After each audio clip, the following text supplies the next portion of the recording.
Oui, vous avez bien lu le titre de cette vidéo, on n'aura pas de Mac M3 cette année. En effet, d'après TechRev ou TechRave sur Twitter, il serait très difficile pour TSMC de créer suffisamment de puces M3. Pour info, TSMC c'est l'une des plus grandes usines de fabrication de semi-conducteurs au monde. Et Apple c'est l'un de leurs plus gros clients. Donc si TSMC n'arrive pas à assumer bien simplement la production de toutes ces puces, la sortie des Mac avec puce M3 sera normalement retardée. Ça veut dire que tous les Mac qui étaient censés être dotés de la toute nouvelle puce M3, tous les Macs dont je vous ai parlé en vidéo pourraient ne pas sortir cette année, ou du moins pas à la WWDC 2023. Bon, honnêtement, on peut encore avoir un petit peu d'espoir parce que d'autres sources indiquent simplement que la production de ces processeurs pourrait débuter au second semestre 2023. Donc là, dans pas longtemps, début juillet. Donc dans le meilleur scénario, Apple pourrait quand même présenter et parler de ces Macs, mais on pourrait simplement pas les commander 3 à 4 jours après, mais bien un mois après, ce qui est pas très dérangeant. On a déjà connu ce type de problème avec l'iPhone 12 Pro et ça n'a pas empêché d'Apple d'en vendre des millions et de créer simplement de bons produits. Bon, c'est clairement le scénario le plus optimiste que je vous partage parce qu'il y a d'autres rumeurs qui indiquent que ce serait pas avant 2023 voire même début 2024. A priori, le seul Mac qui ne devrait pas être impacté par cet incident,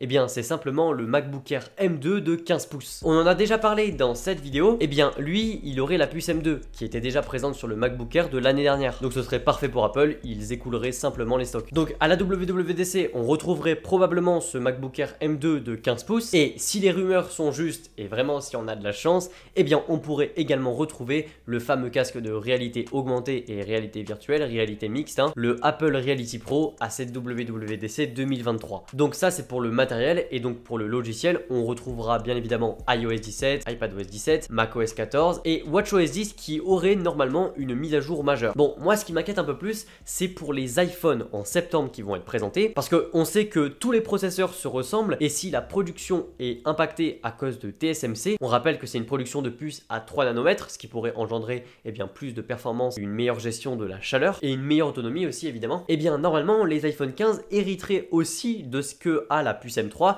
donc ce processeur de 3 nanomètres. Mais le truc c'est que là, si TSMC n'arrive pas à suivre la cadence et indique qu'il est impossible de les produire avant l'année prochaine, et bien je sais pas comment Apple va se débrouiller pour proposer l'iPhone 15 Pro qui aurait normalement lui la puce A17, tandis que l'iPhone 15 hériterait de la puce A16 de l'iPhone 14 Pro. Enfin, c'est un gros challenge, surtout pour Tim Cook, on n'a pas tous le même métier. Et puis si cette vidéo vous a plu, si vous voulez aller voir les autres, rendez-vous sur ma chaîne YouTube, abonnez-vous, likez la vidéo, partagez-la, et moi je vous dis à la prochaine pour une nouvelle vidéo.